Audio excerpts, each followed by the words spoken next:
Your Eminence, Reverend Fathers and Deacons, beloved seminarians, distinguished guests, my brothers and sisters, sons and daughters of St. Patrick.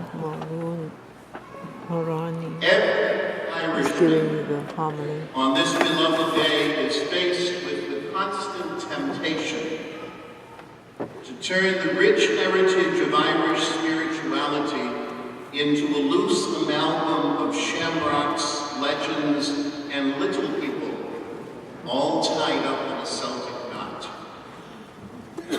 But the faith preached to the land of our forebears by the Apostle of Ireland is not the stuff of ephemeral legends, but as real as the man Patrick, who was very real indeed.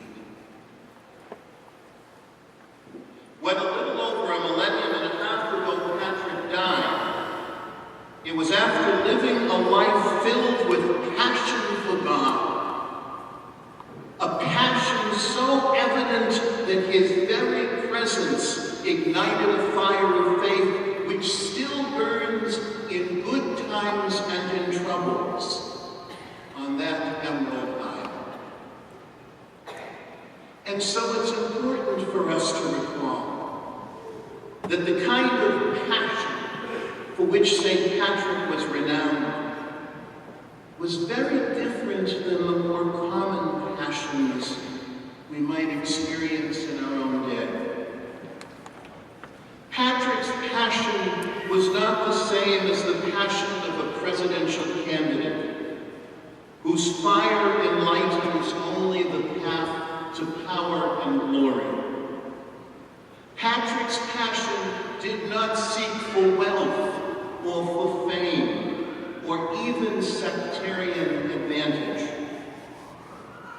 Perhaps that's because Patrick's passion was first ignited in suffering. On the day he was kidnapped as a 16-year-old slave, his seminary, he tells us in his confessions, was lived in a solitary pasture where he was forced to tend sheep, living in exile among a strange people in a stark and craggy land. Yet, he reflects in his confessions, those days of suffering, far from the comforts of his home, were days in which God's love and a shepherd's passion for the faith first flourished. He writes this of the lonely days he spent as a young shepherd. Many times I prayed. The love of God and his fear came to me more and more, and my faith was strengthened. In a single day, I'd say as many as 100 prayers, and almost as many in the night. I used to get up for prayer before daylight, whatever the weather, snow, frost, rain, without suffering any ill effects. The spirit within me grew fervent. That's quite a seminary. Sitting out in the rain and frost, in the middle of the sheep, meditating on the greatness of God and the littleness of man. Sitting there among the sheep, just praying, praying, praying, with all the adolescent passion he could muster. He was falling in love with God. And at one point, that passion led him to flee Ireland and attempt to make a journey home. With unbounded determination, he was undeterred by mere physical realities in this quest. If God, or at least his passions, wanted him to do it, no mountain or bog would remain unclimbed or uncrossed as he walked almost 200 miles to get to the ship to get home.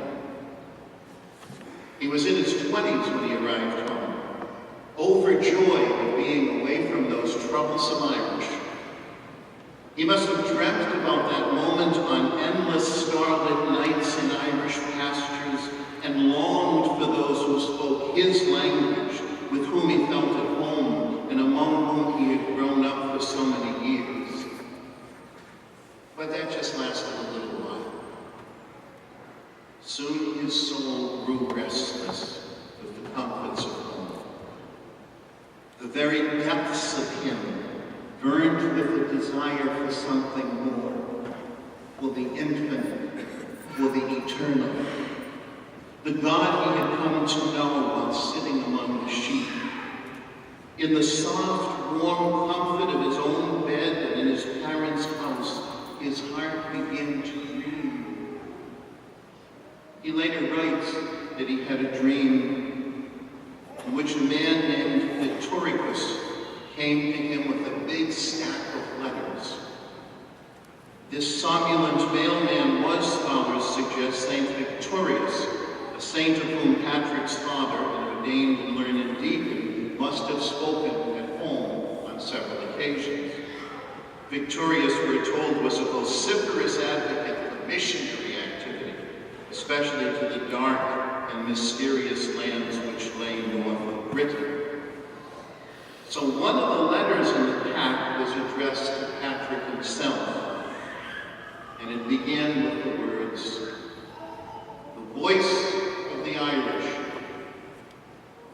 We beg you, young man, come and walk among us once more."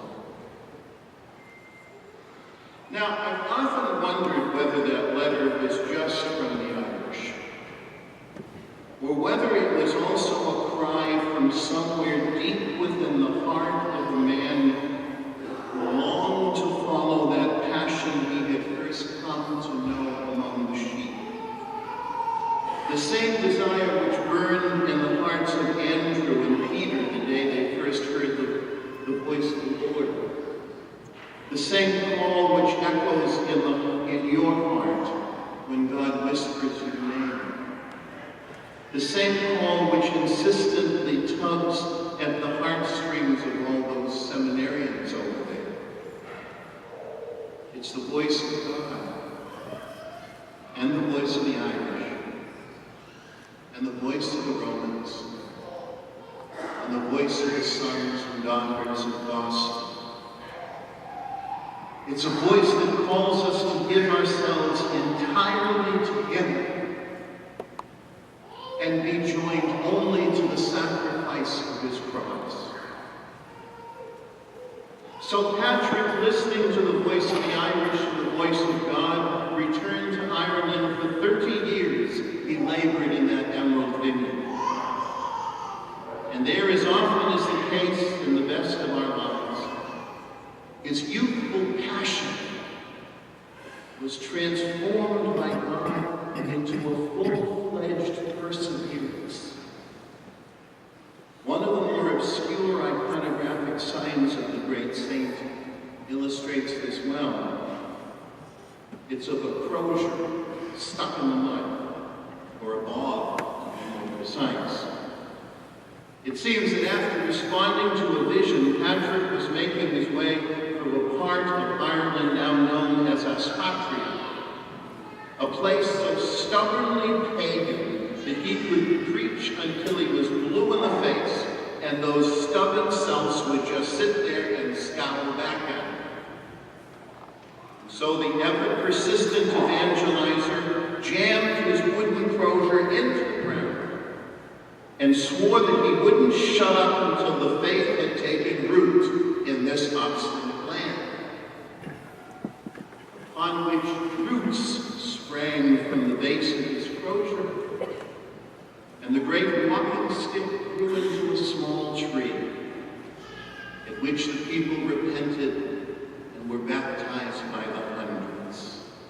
Such was the perdurance of his faith that he could wait a lifetime, if that's what it took, for the faith to take root. And it took every ounce of passionate perdurance which he could muster. Of his life preaching the gospel, he once wrote this: "Daily I expect murder, fraud, or captivity. But I fear none of these because of the promises of God. I've cast myself entirely into the hands of God Almighty, who rules everything. Now, I always wondered why the liturgists of the Church place the celebration of St. Patrick's Day in the season of Lent, particularly when the abstinence and corned beef too frequently meet each other on Friday. But today, it makes real sense. For Patrick's passionate perdurance is what Lent is all about. It's about a people who, through invasion, persecution, and neglect, have kept the faith. Like the folks of Killybegs in County Donegal, who in 1844 began to build a church. 1 week ago, I was privileged to celebrate Mass there with some pilgrims. And I learned that the year after they had begun to dig the foundation for the church, a great famine struck. And a visiting Quaker wrote of that town, quote, "We found that in that place the greatest possible suffering existed.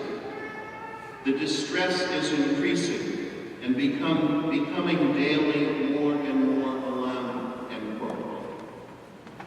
The distress was due to the blight which had turned most of their potato crop into a slimy, black, stinking mass. The blight and resulting famine spread to every corner of Ireland, until, as one bishop wrote, "No imagination can conceive, no pen can describe. To have anything approaching a correct idea of the suffering of the poor, you have to be on the spot and see it with your own eyes. The deaths from starvation average more than 50 a day. Corpses," he wrote, "were lying in the fields, and the people are so terrified that none but the clergy can be induced to approach. Yesterday I sent a coffin out for a poor creature who died in the field with fever, and have just heard that no one could be prevailed upon to put the body in it." But despite the death and suffering all around, in the midst of unbelievable suffering, the people of Killybegs continued to build their church. On the same day, they were carrying their children and their parents to unmarked mass graves. They were carrying bricks and shingles to build their church, finishing the new roof at the end of the first year of the faith. For they carried such an Irish passion for the faith deep within their breasts that they refused to let fear destroy them. It's what got them through the persecutions and the famines. It's what got them through the troubles. And it's what will get them through the scandals, the temptations and betrayals which they face today. Here's the lasting gift of St. Patrick, our father in faith. Passion and the perdurance to walk with Christ along every Via Dolorosa, carrying every cross he places in our hands. So here you are, in this beautiful Holy Cross Cathedral, on this feast of St. Patrick. And how can you honor him? How can you honor the Celtic heritage which you have so proudly received? It's simple. By embracing the faith, by clinging to the faith, by celebrating faith